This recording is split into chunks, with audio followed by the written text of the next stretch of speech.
and welcome back to Ricky Vaughn's Tarot. My name's Carmen, and today we're going to do a reading for Aquarius. Let's call in spirit with some enchantment. Maybe someone needs a second chance at something because I kind of biffed that first one. But I hope you're having a wonderful day, Aquarius. I'm super stoked because I got the bass tattoo finished, so I don't know if you can tell there's like a little bit more detail. But yeah, super stoked on that. And let's see, we have a couple of options for the starter deck. Which one should we do? Alright, I'm going to try it. The noisy deck has been a little bit of a bad luck charm for me, because there have been 2 Virgo videos that I've recorded that I had to redo, and I started off with this deck, so we'll see how we do, okay, Aquarius? What do we have for Aquarius today? First card out is the Emperor in the reverse, along with the Chariot in the reverse. Someone is struggling here, Aquarius, to speak up for themselves, and it's causing some stagnation. There's a lack of being able to move forward in the way that this person would like, because they are not feeling confident enough to address whatever it is that's holding them back.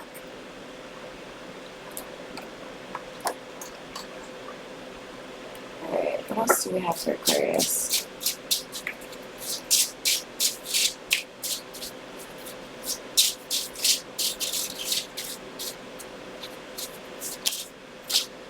We have the 6 of Wands. Okay, I like that. That's all about victory, or perhaps even a homecoming. So you may have some sort of heart-to-heart conversation with somebody that you haven't seen in a while, and this person would like to make an apology or perhaps even an offer of love. There's something here that this person doesn't feel ended the way that they wanted it to. What else do we have for Aquarius? So we have some hidden energy of justice. So I like to see that. If you're new to my channel, by the way, that's where it flips over but doesn't fall out. And this is telling me that, you know, Aquarius, you may have gone through some difficult things recently, but we have a writing of what has been going wrong for you in the near future. It looks like with the High Priestess and the Star in the reverse, you were able to see a lack of healing in somebody in your life. So depending on how you resonate with what's been said so far, I feel like there's just this understanding that something isn't going to work the way that it is currently, and that there's a need to, again, have this heart-to-heart conversation, right? Like, we have to talk about something difficult. We can't move forward until we have this conversation, but once we have this conversation, things will be moving a lot better, right? We can move past this obstacle. What else for Aquarius? So we have the 4 of Swords and then the 2 of Wands in the reverse. So the reason somebody isn't speaking up or feeling like they can really start this conversation quite yet is they're taking a little bit of time to themselves. There may be some healing from a previous situation that needs to happen, but once this person has figured out what to say, I feel like that's going to move things forward, and they're going to be ready to kind of like spring to action. They're just approaching this kind of methodically. We may see like the Knight of Pentacles come out, but they have a clear direction on where they want to go.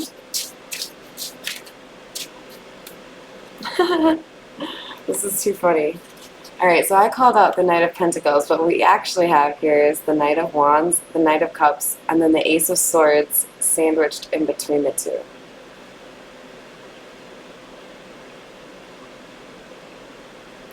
So Somebody is taking time to themselves to think about what they want to say because there's some truth that they want to share.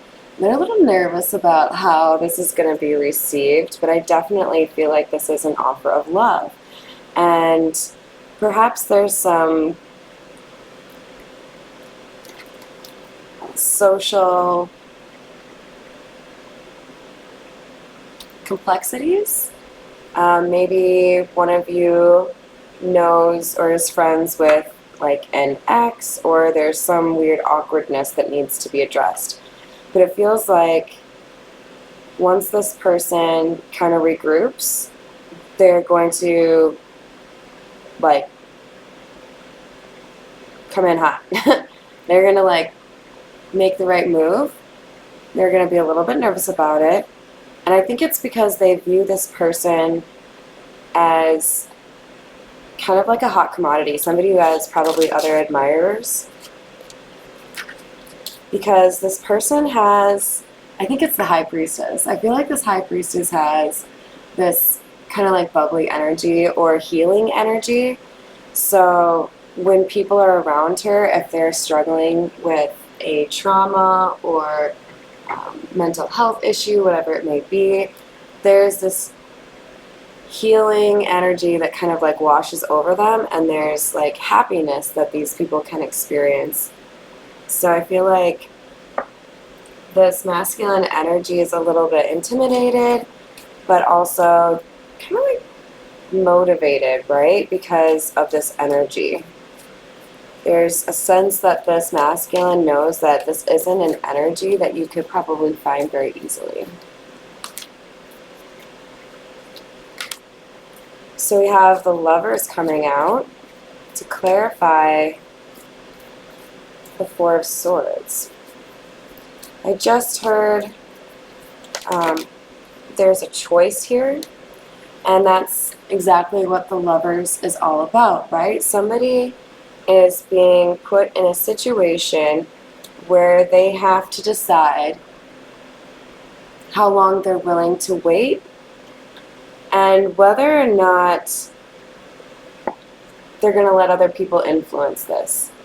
There's a sense that someone's feelings are going to be hurt. Maybe two friends both have an admiration for this High Priestess. We could have a Knight of Wands and a Knight of Cups.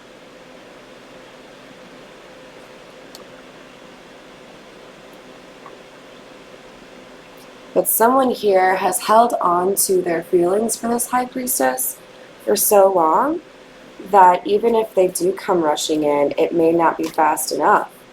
Someone has taken too long, and this High Priestess has shifted her attention. Wow. So we already have the Chariot and the Page of Cups out in the first deck, and here they are again. Only difference being, this time the Chariot is in the upright.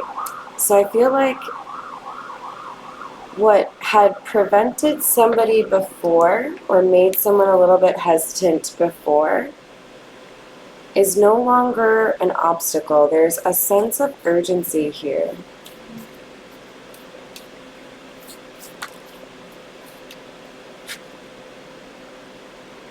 We have the Five of Swords, Seven of Swords coming out. But it's in the reverse.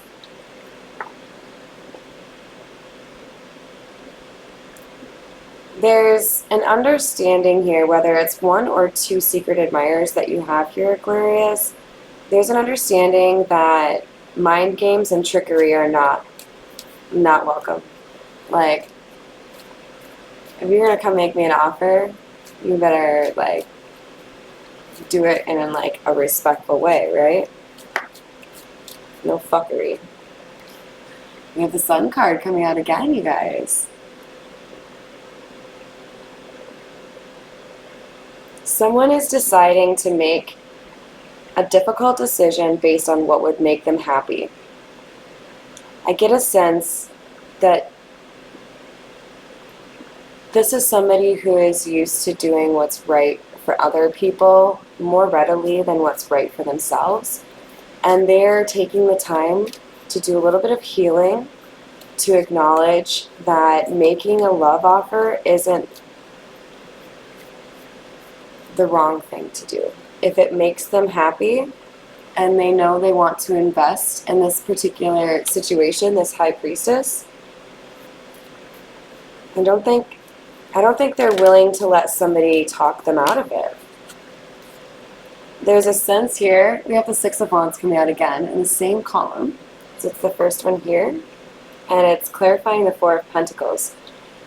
This is, I feel like, the other energy. Somebody else is, like, I feel like there's two admirers here. One person held on to their emotions and didn't say anything for a very long time and was kind of like overly confident that whenever they did decide to come in on their stupid white horse, that they were going to be like welcomed with open arms, like it's fucking Legends of the Fall or something, and like, oh, 40 years later, this is excellent. And the other, like the newer energy, I feel like sees things from a different perspective and realizes that this is not something to like dilly-dally around or on. And with the Five of Swords, there's a sense that this person is willing to maybe go the extra mile or do something a little bit crazy or out of character for them, because they do feel like we have hidden energy here. I feel like this masculine energy views this high priestess as literally like the epitome of strength. Like, this is somebody who's gone through trials and tribulations. They've managed, this feminine energy has managed to like tame the beast within, but knows how to bring it out. It's like somebody who's managed their own energy. So we may see temperance, although we're kind of close to the end of the reading here. This is somebody that this masculine has admiration for, and it's motivating them to move faster. The Ten of Pentacles.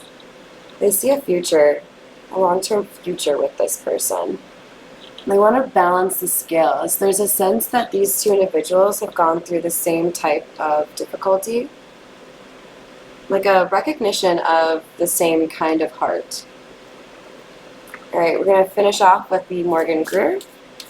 That was the Golden Art Nouveau, if I didn't say that, by the way. Sun in the reverse.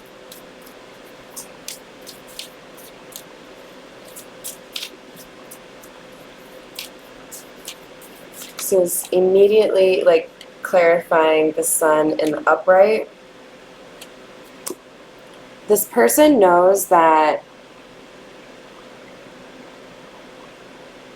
there's somebody who will view their happiness as a betrayal, but they're not willing to let that stop them from doing what makes them happy. Again, I really do feel like it's like two friends that are both focused on the same feminine. We have the Star, and it was kind of migrating in the reverse. It's almost like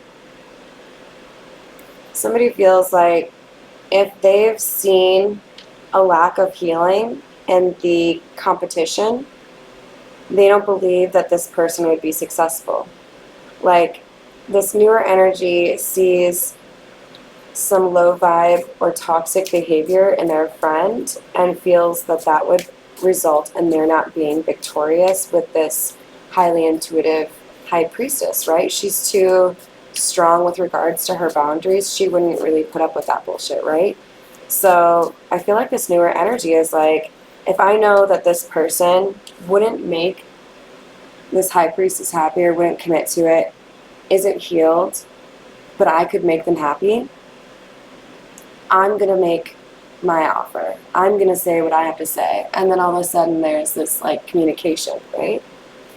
Like, I'm not going to let somebody ruin what I know would make me happy or what I think would make this feminine happy. Oh. So this masculine views this feminine as the Queen of Pentacles, somebody who is absolutely able to commit, somebody who's stable, kind of like a Nine of Pentacles vibe, right? Like somebody that would be really good to come home to, build a foundation, build a home with. And this masculine seems to be like watching the feminine or thinking about her a lot and wanting to offer the cup of love, but there's definitely something sexual there too, because I don't know a lot of King of Cups cards where you have such a prominent wand. Hey, the channel's called Good Wands, right guys? Alright, we're going to get just a couple of advice cards for you here, and then we will call it a day. We're going to use the Romance Angel Oracle for Aquarius. Forgiving and learning. As you release and heal the past, you experience more love in your present moments. I feel like this is for both individuals. The newer love energy and the feminine, there's a need to release things from the past, primarily unrequited love. So I feel like both of these individuals have gone through a situation where they have been really hurt by somebody that they had been really good to and deserved better treatment from. For yourself. But letting go, and I feel like these two will help each other let go of the past if they haven't already. Letting that go enables this new love to like really kind of blossom, right? Release your ex and stay optimistic about your love life. The time has come to clear your energy, and positive thinking and faith will bring you romance. Yeah. Letting go of the past so that you can make room for the new. Alright, if that resonated for you, give me a like or a subscribe. Thank you so much for watching my channel, and I hope you have a wonderful rest of your day.